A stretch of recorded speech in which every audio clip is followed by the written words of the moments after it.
Salut les potos, on se retrouve aujourd'hui pour la revue de l'épisode 13 de la saison 2 de Vinland Saga. Un épisode qui donne le temps pour ce qui sera la deuxième partie de la saison 2 et qui sera très différente de la première partie parce que cette saison s'annonce épique, riche en émotions et explosive dans tous les sens du terme. Déjà, premièrement, une petite partie tranquille où on te présente les personnages, on te présente un peu le développement de certains personnages et les liens qu'ils commencent à se tisser un peu entre eux. Et direct après, on te montre un personnage énigmatique qui apparemment a des soucis avec la maison de Ketil et avec un personnage en particulier. Sans plus attendre, c'est parti. L'épisode commence avec notre personnage énigmatique qui est en train de saccager une maison et tout. Et on voit que c'est la maison de son maître. Donc apparemment, notre personnage était un esclave et donc du coup, il s'est rebellé contre son maître. Il faut croire qu'il n'a pas eu le traitement à la Ketil et que son maître était une véritable enflure envers lui. Bref, du coup, il a quand même massacré toute la maisonnée. Et venait le moment de massacrer le maître. Donc, du coup, le maître, en fait, il a presque limite renoncé à sa liberté pour pouvoir avoir la vie sauve. Il a supplié le mec de le protéger. Il a supplié le mec de l'épargner. Il a tout fait. Mais finalement, le mec ne voulait rien savoir. Finalement, le mec l'a tué. Un truc intéressant par rapport au personnage. Alors, oui, physiquement, il est imposant. On dirait un Broly, là. On dirait qu'il n'a pas d'émotion.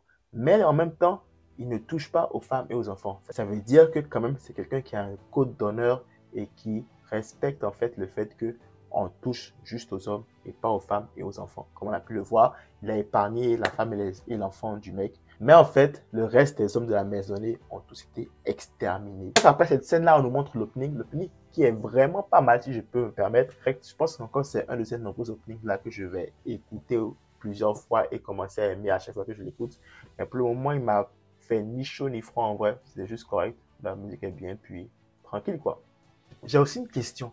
Pourquoi est-ce que chaque fois, ils ressentent le besoin de nous spoiler dans les openings? Je peux comprendre que c'est pour hyper, mais à un moment donné, quand même, genre, tu vas pas spoiler les grosses parties non plus, tu vois. Donc là, on retrouve notre deux larrons, Thorfinn et Einar, qui sont en train de marcher. Je pense qu'ils vont vers Sverkel. Et là, ils se demandent, en fait, maintenant qu'ils sont libres, qu'est-ce qu'ils vont faire? Parce que aussi, il faut se rappeler que Ketil l'a proposé qu'il pouvait rester à la fin de travailler pour lui. Mais est-ce que c'est vraiment ça qu'ils veulent? Donc là, Thorfinn ne sait pas trop. Mais Einar, en pensant, il se dit, en fait, finalement, je pense que je vais rester à la ferme. Mais en gros, en fait, c'est pas forcément parce que il préfère être là. C'est juste que notre Einar a vraiment envie de trouver un moyen de libérer Anred, qui, on se rappelle, n'a pas les mêmes conditions de liberté que Thorfinn et Einar. Clairement, en fait, Anred, c'est très, très peu probable qu'elle soit libérée un jour, tu comprends? Et donc là, du coup, notre Einar, ce qu'il va faire, c'est faire son chevalier blanc et essayer de sauver Anred par tous les moyens. Essayer de racheter la liberté de Anred par tous les moyens. Et donc, du coup, ils arrivent devant la maison de Sverkel et trouvent notre ami Serpent. Serpent, en fait, qui lui squatte la maison du vieux, là, comme pas possible, qu'il n'a pas de chez. Et donc, voilà, Serpent se demande où est le vieux et tout, parce que le vieux doit lui faire à manger. Déjà, toi, tu squattes la maison du vieillard, mais plus tu fais même pas à manger, tu fais rien, t'es juste une princesse là et tout. Bref, donc, du coup, Serpent se rend compte qu'en fait, mais attends, c'est bizarre, le vieillard n'est pas là depuis. Et là, il se prend de panique et il commence à courir en direction du champ du vieux. Et là, tu as Thorfinn et Einar qui le suivent. Et en cherchant, il voit le vieux à terre avec la haut. Donc, le vieux, en fait, a tellement travaillé dur qu'il s'est juste écroulé de fatigue et s'est évanoui là. Heureusement hein, qu'ils avaient eu le réflexe. Qu'est-ce qui se serait passé? Qu'est-ce qui se serait passé si jamais ils étaient venus tard? Bref, donc tu as le vieux en fait qui est dans son lit et tu vois là, je le rattrape et on sent en fait, on sent déjà qu'il n'en a plus pour très longtemps en fait. Et il essaye petit à petit de boire de l'eau mais il n'arrive pas et donc là il est seul. Puis là il y a Anred qui débarque, Anred qui a été envoyé pour pouvoir s'occuper du vieux Sverkel vu qu'il est malade. En fait, on a assisté vraiment à un moment très très très très beau. Je pense que c'est la première fois qu'on a un de ces feel good moments là en fait dans la saison 2 de Vinland Saga.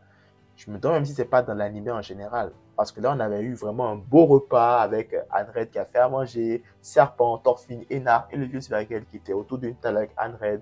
Ça parlait, ça rigolait. Et c'est la première fois que je voyais Thorfinn rire comme ça. Thorfinn riait aux éclats, Thorfinn tout souriant.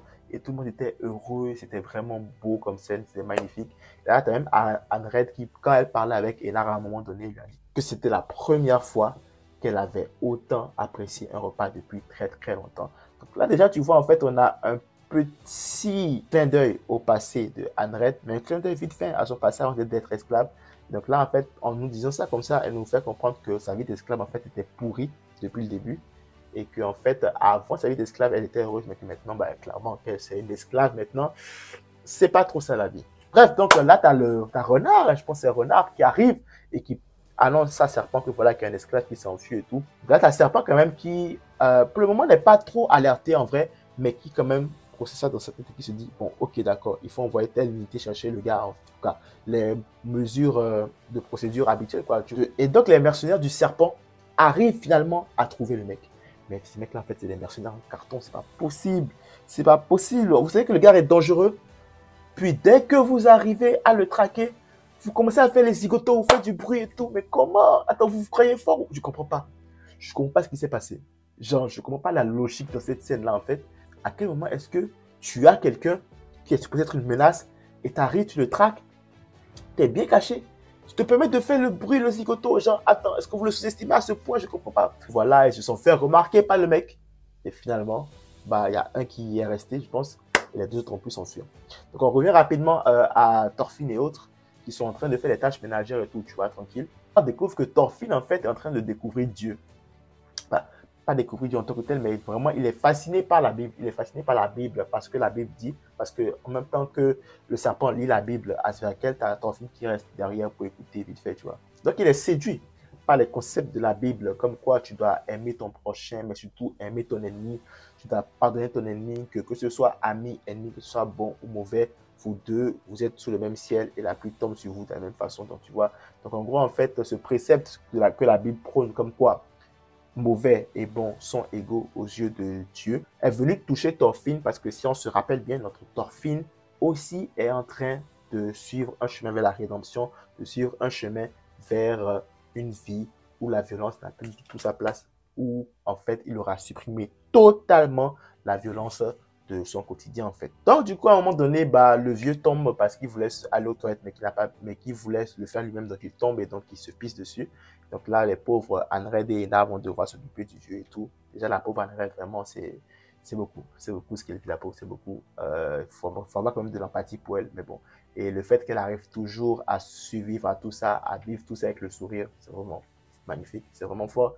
Je pense que Anred en fait elle veut être surtout portrait dans ce manga-là comme une femme forte, une femme qui vit genre un enfer, si je peux dire ça comme ça, mais qui sait rester forte et je trouve que c'est vraiment beau. Bref, donc dans tout ça, on a le serpent qui discute avec Thorfinn et Ena et en fait les gars se demandent en fait mais attends, serpent, pourquoi est-ce que genre toi tu es autant lié au maître? C'est quoi qui te lie avec le maître et tout?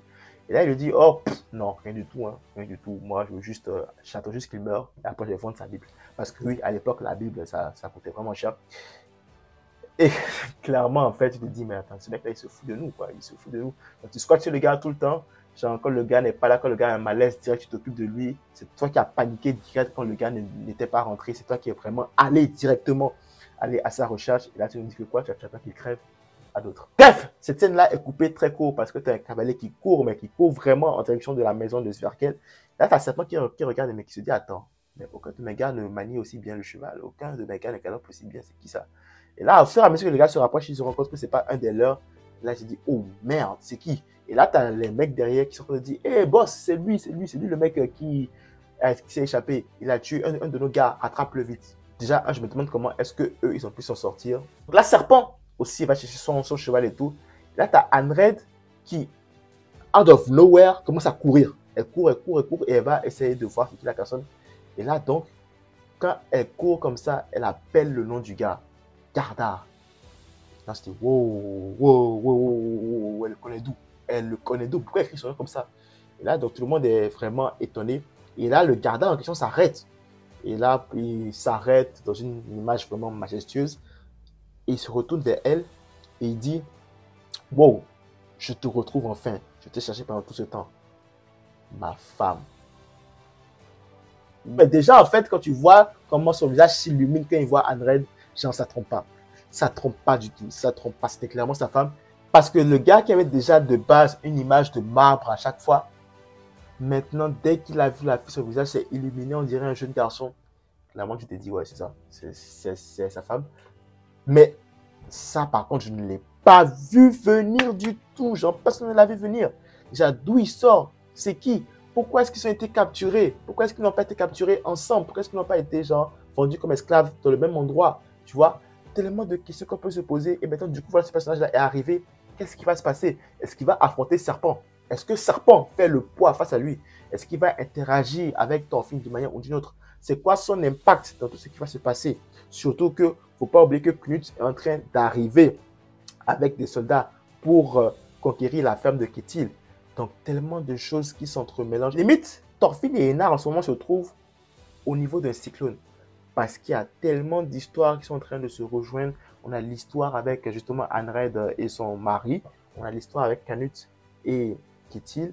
On a l'histoire aussi du géant. On ne sait pas si lui va mourir, qu'est-ce qui va se passer, tu vois. Donc tout ça là est en train de se rejoindre. Je te demande en fait comment est-ce qu'une histoire va interagir avec l'autre. Est-ce que ce mec-là aussi va interagir dans la bataille finalement ou ce sera vraiment une querelle interne? C'est quoi ses vraies ambitions? Qu'est-ce qu'il veut? Est-ce qu'il veut juste récupérer Anred escassé ou il veut se fâcher de quelqu'un? Qui sait? Bref, autant de questions, mais la question la plus importante que tu te poses à la fin de cet épisode, Einar, qu'est-ce qui devient maintenant? Voilà, c'est toute cette petite revue de l'épisode 13 de la saison 2 de Vision Saga. Si tu aimé la revue, n'hésite pas à liker, c'est toujours plaisir. Si tu n'es pas encore abonné, abonne-toi, ça fait encore plus plaisir. Masse de likes, masse de partage. On se retrouve très vite pour de nouvelles vidéos. Un excellent mois de Ramadan à mes frères et sœurs musulmans. C'est tout pour moi. Prenez tous soin de vous et de vos proches. Que la force vous accompagne.